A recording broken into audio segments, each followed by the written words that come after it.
Ang sulat ni Pablo sa mga taga-Galasya. Unang kabanata. Mula kay Pablo na hinirang na apostol, hindi ng tao, ni sa pamamagitan ng tao, kundi ni Hesukristo at ng Diyos Ama na muling bumuhay kay Jesus. Ang lahat ng kapatid na naririto ay kasama kong bumabati sa mga iglesia sa Galasya. Sumainyo nawa ang pagpapala at kapayapaang mula sa Diyos Ama at sa ating Panginoong Hesukristo. Inialay ni Hesukristo ang kanyang buhay dahil sa ating kasalanan, ayon sa kalooban ng ating Diyos Ama, upang mahango tayo sa kasamaang naghahari ngayon sa sanlibutan ito. Purihin ng Diyos magpakailanman. Amen. Nagtataka ako kung bakit kay dali ninyong tinalikuran ng Diyos na tumawag sa inyo sa pamamagitan ng habag ni Kristo, at kayo'y bumaling agad sa ibang magandang balita. Ang totoo'y wala namang ibang magandang balita. Kaya nga lamang, may mga nanggugulo sa inyo at nagsisikap na baguhin ang magandang balita ni Kristo. Sino man, maging kami, o isang anghel mula sa langit, ang mangaral sa inyo ng magandang balita na iba sa ipinangaral namin sa inyo, parusahan siya ng Diyos. Sinabi na namin ito sa inyo, at inuulit ko ngayon. Kung may mangaral sa inyo ng magandang balita na naiiba kaysa tinanggap na ninyo, parusahan siya ng Diyos. Bakit ko sinasabi ito? Dahil ba sa ibig kong mapuri ng tao? Hindi. Ang papuri lamang ng Diyos ang tangi kong hangad. Sinisikap ko bang magbigay lugod sa tao? Hindi. Kung yan lamang ang talagang hangad ko, hindi na sana akong naging alipin ni Kristo. Ibig kong malaman ninyo, mga kapatid, na ang magandang balitang ipinangaral ko'y hindi katha ng tao. Hindi ko ito tinanggap mula sa tao, at hindi rin itinuro sa akin ng sino mang tao. Si Hesukristo mismo ang naghayag nito sa akin. Hindi kaila sa inyo kung paano akong namuhay noon bilang masugid na kaanib ng relihiyon ng mga Hudyo. Walang awa kong inusig ang iglesia ng Diyos at sinikap na ito'y wasakin. Ako'y naging masugid sa relihiyong yon nang higit sa maraming Hudyong kasing edad ko. Dahil sa malaking malasakit ko sa kaugalian ng aming mga ninuno. Ngunit sa kagandahang loob ng Diyos, minabuti niyang ako'y piliin bago pa ako ipanganak. At tinawag niya ako upang maging lingkod niya. At nang ihayag sa akin ang kanyang anak, upang maipangaral ko siya sa mga hintil, hindi ako humingi ng payo kanino man. Hindi rin ako nagpunta sa Jerusalem upang makipagkita sa mga apostol na nauna sa akin. Kundi sa halip, nagpunta ako sa Arabia. At pagkatapos, ay bumalik ako sa Damasco. Pagkaraan ng 3 taon, pumunta ako sa Jerusalem upang makipag-usap kay Pedro. At 15 araw kaming nagkasama. Wala akong nakitang iba pang apostol maliban kay Santiago na kapatid ng Panginoon. Totoong lahat ang isinusulat ko sa inyo. Alam ng Diyos na hindi ako nagsisinungaling. Pagkatapos, pumunta ako sa mga lalawigan ng Syria at ng Cilicia. Hindi pa ako kilala noon ng mga Kristiyano sa Judea. Nakarating lamang sa kanila ang ganitong balita. Ang dating umuusig sa atin ay nangangaral na ngayon ng pananampalatayang dati sinikap niyang wasakin. Kaya't nagpuri sila sa Diyos dahil sa akin. Ikalawang kabanata. Makalipas ng 14 na taon, muli akong pumunta sa Jerusalem na kasama sina Bernabe at Tito. Bumalik ako sapagkat inihayag sa akin ng Diyos na dapat akong pumunta doon. Nakipagpulong ako ng sarilinan sa mga kinikilalang pinuno ng iglesia. At inilahad ko sa kanila ang magandang balitang ipinapangaral ko sa mga hintil. Ginawa ko ito dahil ayokong mawala ng kabuluhan ang aking ginawa at ginagawa pa.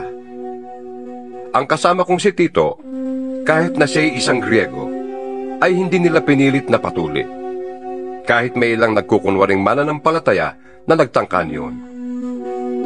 Nakihalubilo sila sa amin upang manmana ng kalayaang taglay natin kay Kristo Jesus, upang kami muli nilang maalipin.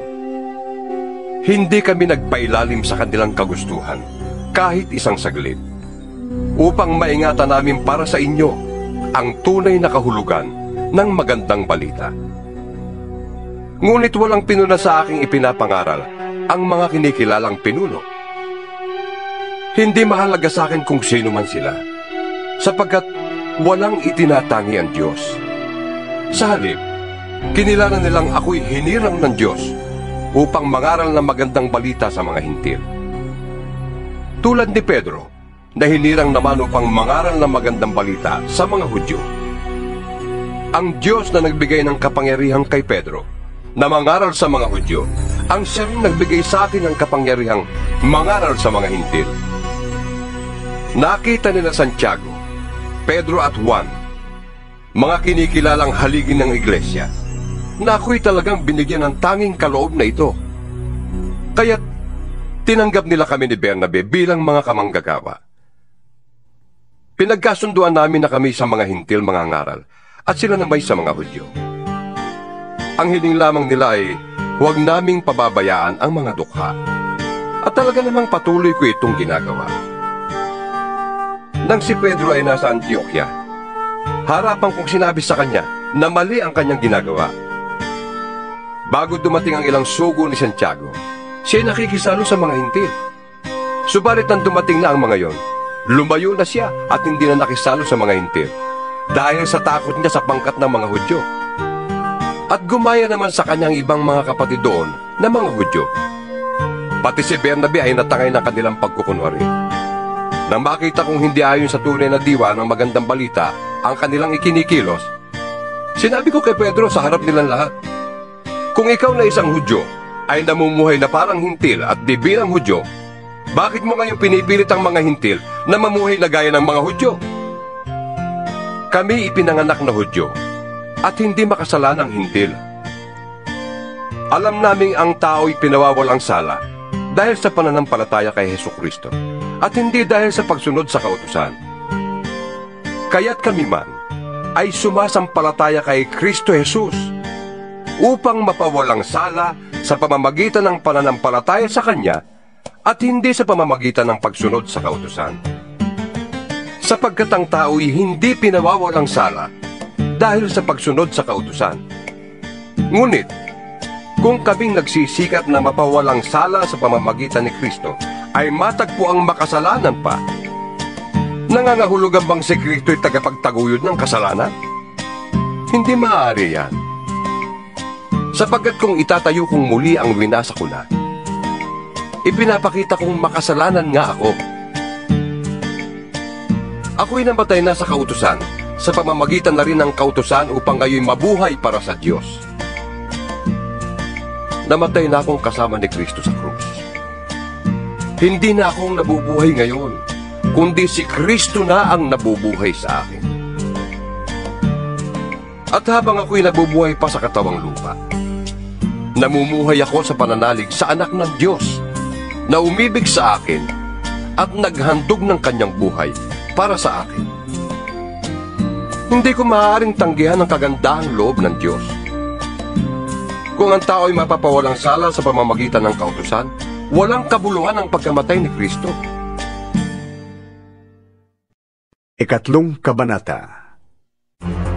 Mga hangal kayong mga taga-Galasya. Sino ang nakagayuma sa inyo? Maliwanag na ipinahayag na sa inyo kung paano namatay si Hesukristo sa krus.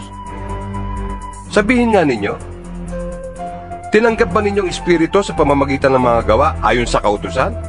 O sa pamamagitan ng inyong pananalig sa inyong narinig tungkol kay Kristo? Talagang napakahangal ninyo.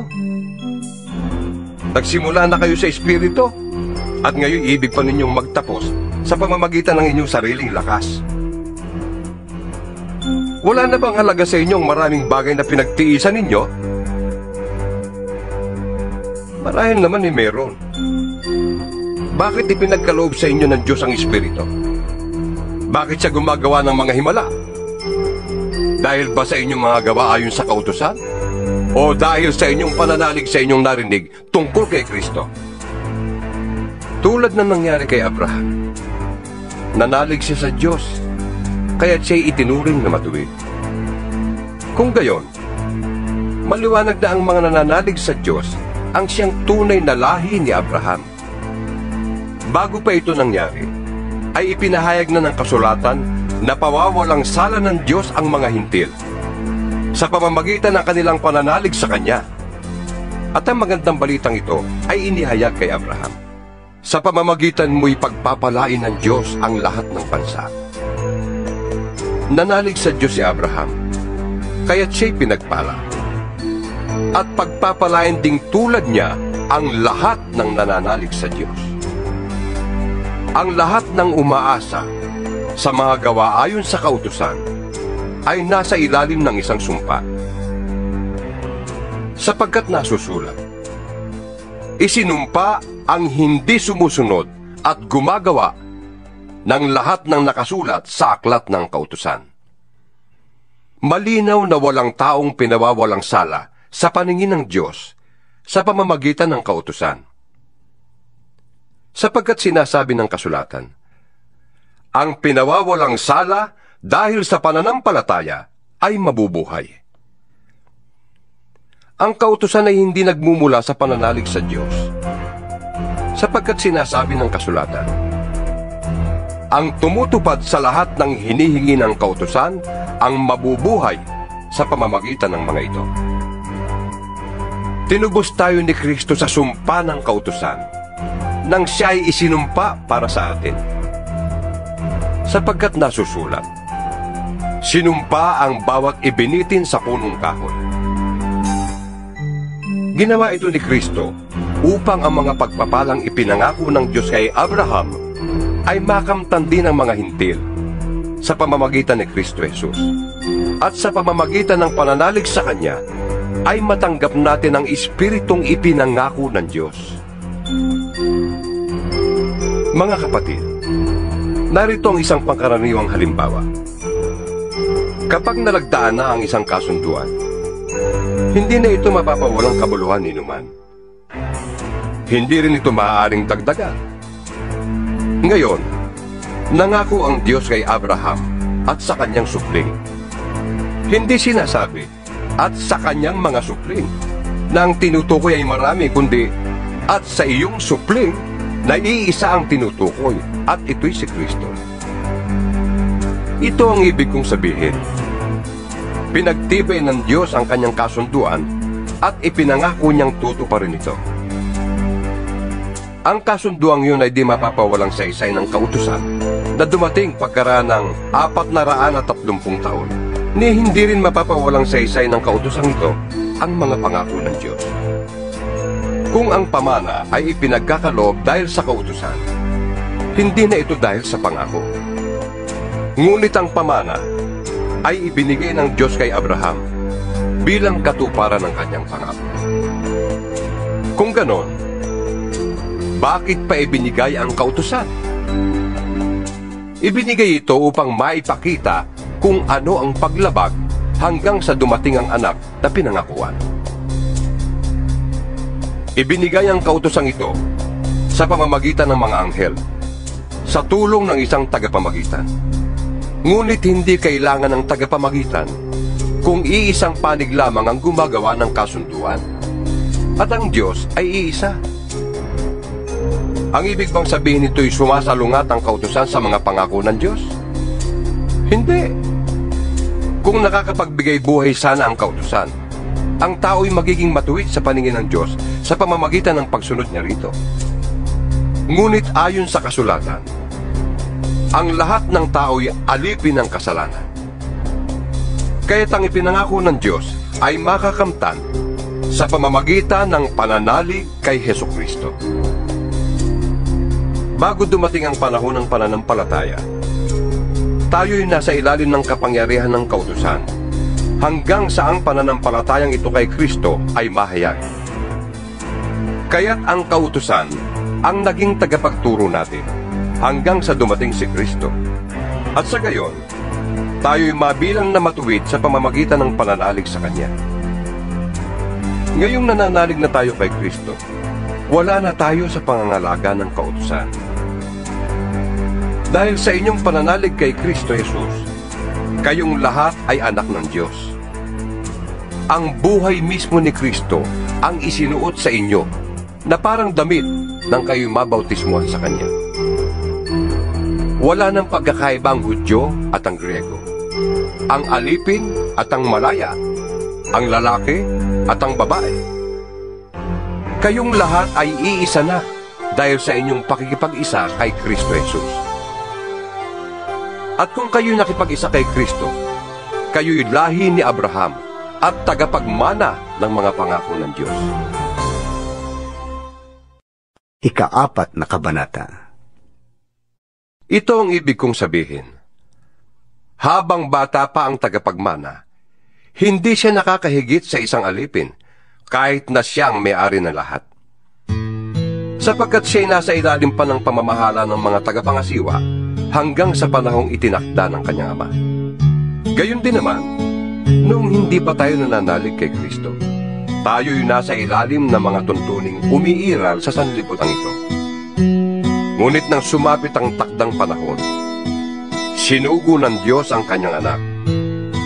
Isinilang siya ng isang babae at namuhay sa ilalim ng kautusan, upang palayain ang mga nasa ilalim ng kautusan. Sa gayon, tayo'y mabibilang sa mga anak ng Diyos. At upang patunayan na kayo'y mga anak ng Diyos, sinugo niya ang espiritu ng kanyang anak sa ating mga puso. At nang sa gayon, ay makakatawag tayo sa Diyos ng Ama, Ama ko. Hindi na kayo alipin, kundi anak. At dahil kayo ay anak, kayo ay ginawa rin ng Diyos na tagapagmana niya. Noong hindi pa ninyo nakikilala ang Diyos, kayo'y alipin ng mga Diyos-Diyusan. Ngunit ngayong nakikilala na ninyo ang Diyos, o mas tamang sabihin, ngayong nakikilala na kayo ng Diyos, bakit kayo bumabalik sa mga tuntuning walang bisa at walang halaga?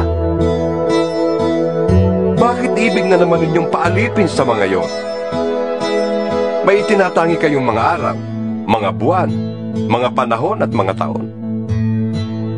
Nag-aalala kung baka nasayang lamang ang paghihirap ko para sa inyo. Nakikiusap ako sa inyo, mga kapatid. Gayahin ninyo ako. Hindi na ako saklaw ng kautusan. Tulad ninyo noon, wala kayong nagawang masama laban sa akin. Alam naman ninyo na kaya ko na ipangaral sa inyo noon ang magandang balita ay dahil nagkasakit ako. Gayunman, hindi ninyo ako hinamak o tinanggihan. Kahit na naging pasanin ninyo ako dahil sa aking karamdaman. Sa halip, tinanggap ninyo ako na parang anghel ng Diyos at para pa nga si Kristo Jesus. Nasaan ngayon ang kagalakang ipinamalas ninyo noon sa akin? Ako mismo ang makakapagpatotoo na kung maaari nga lamang pati ang inyong mga matay dudukitin ninyo at ibibigay sa akin noon. Ngayon, ituturing ba ninyo kung kaaway dahil sa sinasabi ko sa inyong katotohanan? Nagpapakita nga sa inyo ng malasakit ang mga taong yan. Ngunit hindi mabuti ang kanilang layunin. Ibig lamang nila kayong ilayo sa akin upang sa kanila kayong mapalapit. Hindi masama ang magmalasakit kung palaging mabuti ang layunin at hindi kung kaharap lamang ninyo ako.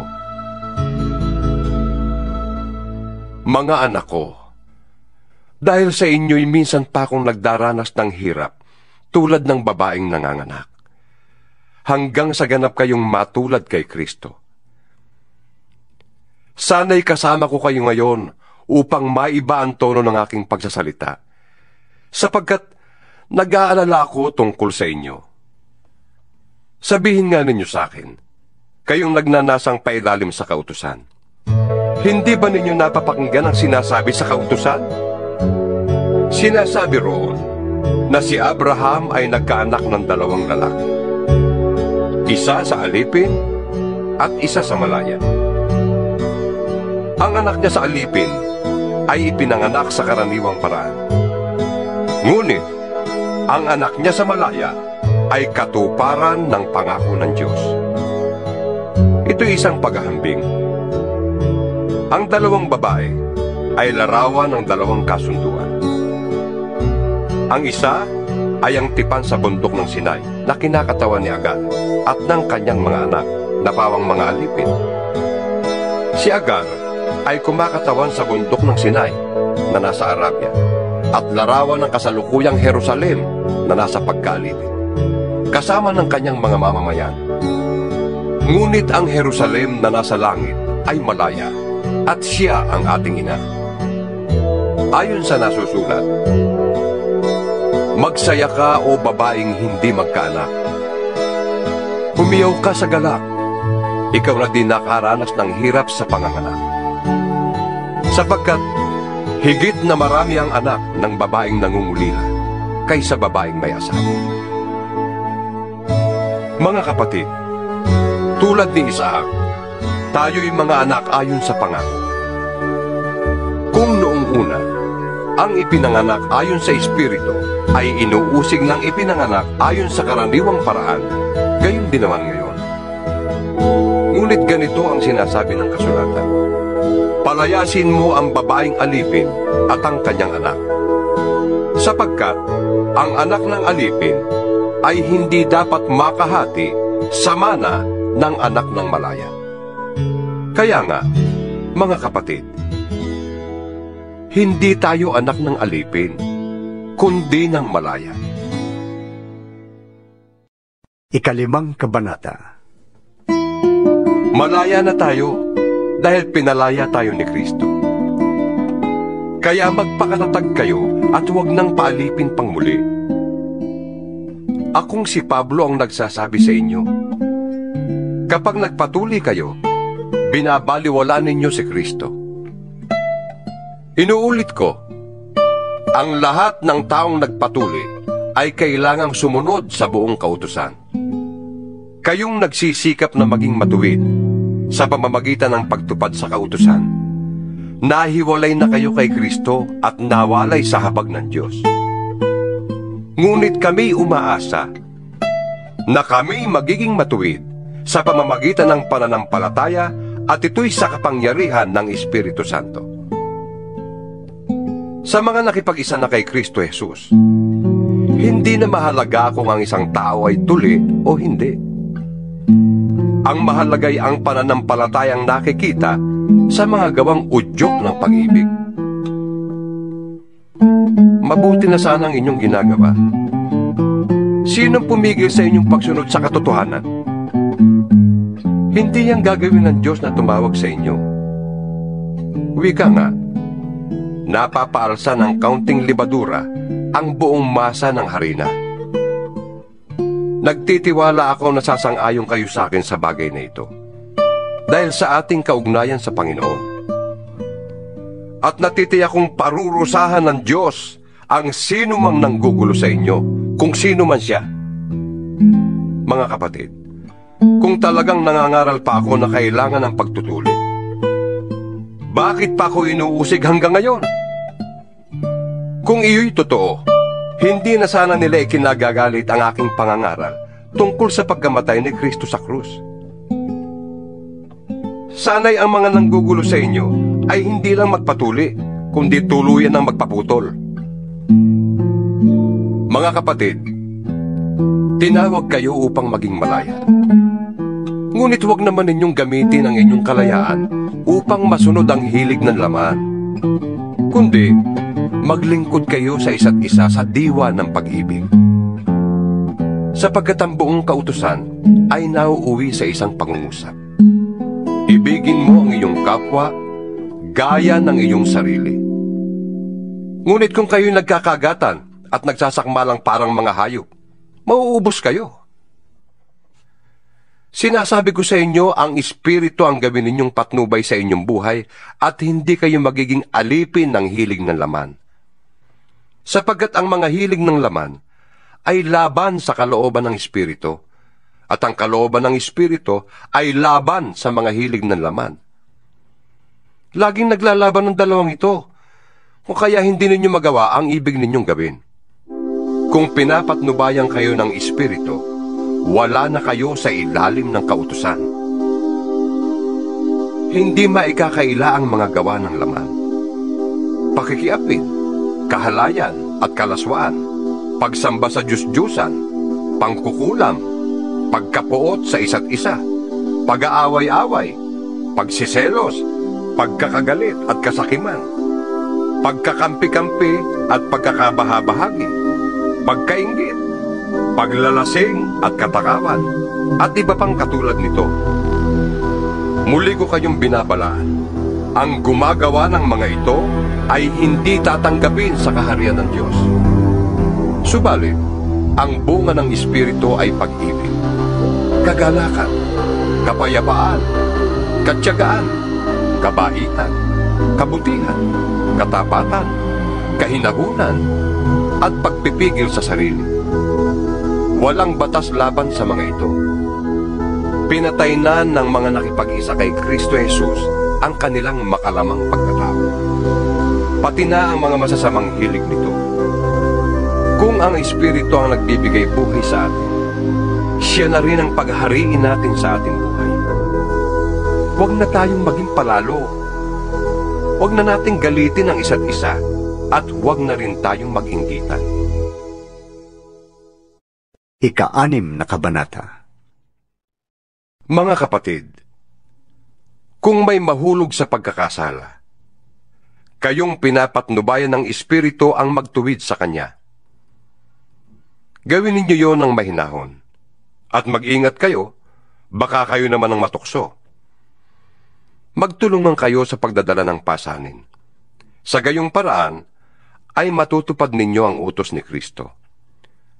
Kung inaakala ninyong kayo'y nakakahigit sa iba, ngunit hindi naman, dinadaya ninyo ang inyong sarili. Suriin ng bawat isa ang kanyang sarili. Magalak siya kung mabuti ang kanyang ginagawa. Huwag na niyang ihambing pa yon sa gawa ng iba, sapagkat ang pananagutan ng bawat isa'y ang kanyang sariling gawain. Dapat bahaginan ng mga tinuturuan ang mga nagtuturo ng salita ng Diyos ng lahat ng mga biyayang tinatamasa nila.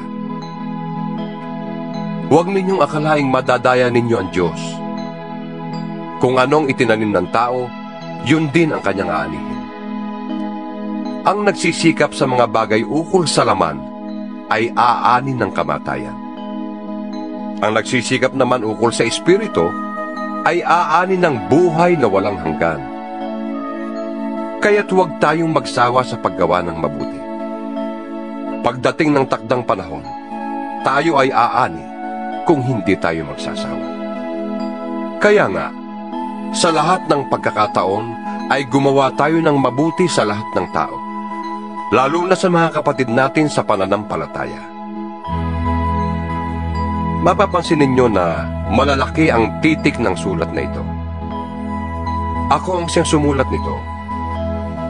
Ang mga taong naghahangad na mapuri ng kapwa ang namimilit sa inyong kayo'y magpatuloy. Ginagawa nila yon upang huwag silang usigin dahil sa krus ni Kristo.